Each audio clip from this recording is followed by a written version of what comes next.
Today I am walking through Jongmyo Shrine. It is a UNESCO site that is the most important shrine in all of Korea. This is the shrine that stores royalty tablets. I'm not 100% sure what that means. I'm still looking for some information on what royalty tablets are. If I understand it correctly, if it's like what the Japanese do, it's what they believe the spirit stays in once you pass. And it's what you pray to. Now, right next to me, there's this stone road.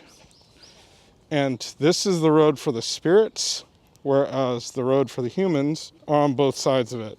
So I'm on the entry side, the opposite's the exit side. And so as I walked in, there's this great info board right at the very entrance that says so this is a UNESCO site. It turned into a UNESCO site in '95. The main reason it was even eligible to become a UNESCO site was because this is the only royal shrine in the world that still performs the royal jerye. J-Y-R-E. The Jeong Gyre is what it was called, and that is the celebration or the ritual typically the king would perform for his ancestors. And that being said, there is no king of Korea anymore, emperor of Korea. I kind of wonder how they do it, but they still actually do it once a year. They used to do it 5 times a year when this was the big and common thing to do when kings were still around. But now they do it the first Sunday of May. Being that it's November, I don't think I'm going to be able to see it.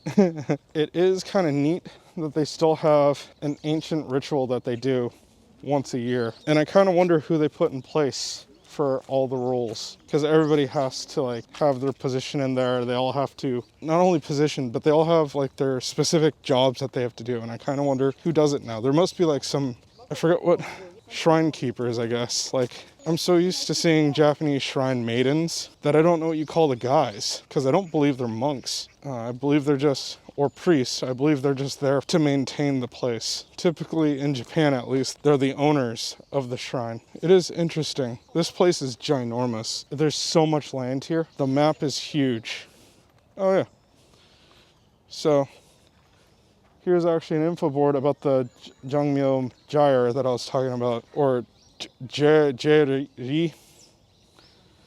I think I spelled it wrong just now. It's Jerye. Again, not being religious in Confucianism, I don't know what that means. Maybe that's actually just a common word that I'm just not familiar with for religion. But, oh, okay, I'm sorry. I think I read it wrong on the other poster board. This is saying that they do it on the first Sunday of May and the first Saturday of November. So I just missed it a few days ago. That must be why, as I'm walking up to the main shrine right now, it has a ton of stuff being covered up. I thought it was just renovations, but there's a lot of items in the way. Let me go check that out, and then I'll check back in a moment here. And I'm back on the move. So the Jongmyo Shrine and I want to say the super shrine, Jong. So Jong Shrine, which is right behind it, well, technically right next to it. They both store the tablets. The Jongmyo Shrine, the main one, Jongmyo Shrine, stores 49, and the Jongmyo this super one, the one that's for eternal lasting spirits, stores 34. And the reason being is that the only ones that are stored at this one are kings who have done something that has been considered beyond amazing. They really went out and did something for their nation. And so that's the big difference between the two shrines. Now, that being said, as I was saying, maybe they just had the celebration or whatnot over here, and that's why there was no. The shrine is actually under heavy renovations. They actually have apology posters that say, sorry, excuse our noise. It's Sunday, so they're not working today, but this Jongmyo Hall of Eternal Peace right here is in pristine condition, and you can walk through it. Now, there's a couple of cool things. So I just walked here from the Akongcheong for the other shrine, the Jongmyo Shrine. I want to even make sure I'm saying that right. Jongjeon Shrine. So I just walked here from the Akongcheong for the Jongjeon Shrine. The importance of the Akongcheong is that's where any of the performers, food delivery people, musicians, that's where they're all going to be on standby. And they're on standby here because they have to enter from the west. So the positioning of this house is very very specific. Performers and everybody enter from the west.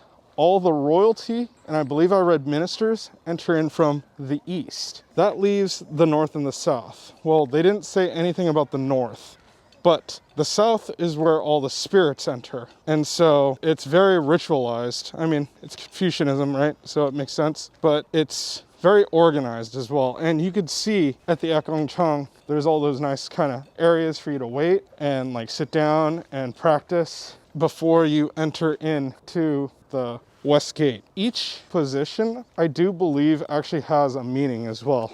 Because like royalty, I believe, enters always from the east because that's where the sun pops up from. And so it's like the dawning of the event. But that being said, I'm not 100% sure. That's not what I read here. It's what I read at Gyung Bukgong about princes and princesses always living in the east because they're going to be the rise of the royalty families. So I thought this was a nature path that I was on. It doesn't look like it. It looks like a road for cars. So I'm gonna turn around, go back to the next shrine. I think I have 2 more before I've seen the entire park. You know, it's a shame I didn't make the time for a tour. Like, I didn't know that there were tour times. I don't actually know if they're doing the tours. Being that it's only 1,001 to get in, it's definitely worth doing the tour, because if they could tell you more about everything that's going on here, that'd be fantastic. What I was reading online was that all foreign tours have been canceled. If I have to say it's because of COVID, I mean, maybe I've forgotten about COVID, because that should just be blatantly obvious. All the tours right now that I've seen, and there are quite a few tours going on, are all in Korean. So there's a bunch of school kids around and a bunch of older folks around going through, and they're getting the lowdown on what's what. Now, they do have these posters posted with QR codes that you could probably download or find out more about the area. First foreigner that I've seen in here, other than myself. He was staring at me the entire time. But I think it's more because I was holding a camera and talking to it rather than me speaking in English. There are these posters that have like websites and QR codes, and I'm sure if you like walk up and bleeped on it, you know, with your phone, like clicked on it, I'm sure it'd give you more information. I also kind of heavily lean towards it probably being only in Korean though. I will say some of the messaging here, like I'm just looking at this construction notice that apologizes for the construction. It's going to be done by 12/8, December 8th. Entry is restricted is what it says in English, so I could definitely be wrong. Oh, I was able to get a heritage stamp here. I don't know why I was like thinking that I couldn't get heritage stamps in Seoul. Like I thought I read that I could get heritage stamps here, and then I was reading on, and then I'm like, oh no, there are no heritage stamps. This is where you collect all your prizes from. And then I came here, saw the stamp, and the lady was super excited to help me out because, you know, I guess she doesn't see too many people doing the heritage stamp rally. She helped me out, and then I was like, oh sweet, so I could get stamps here. So now I'm wondering, do I need to go like a few more palaces to get the royalty stamps that I want, you know, in my book? So there's a palace right behind this place, and I am taking the wrong route, and I will try to go there next, because I think not only can I get a stamp there, but I could actually claim for prizes. And being that the prizes are 1, 3, or all of the stamps, now I'm at like 7 or 8, I think that it just makes sense to claim the 7 or 8 since I have them now. Like there's no way I'm gonna get all of them, right? I'm gonna go get more in Jeju. It doesn't matter how many I get from this point on because I've gotten the 3. The only thing that I won't turn it in if they take the book away from me. Like if the requirement is that I hand over my book, I'd rather keep the book and they could keep the prizes at that point. So we'll see what happens. Anyhow, I'll check back in a moment.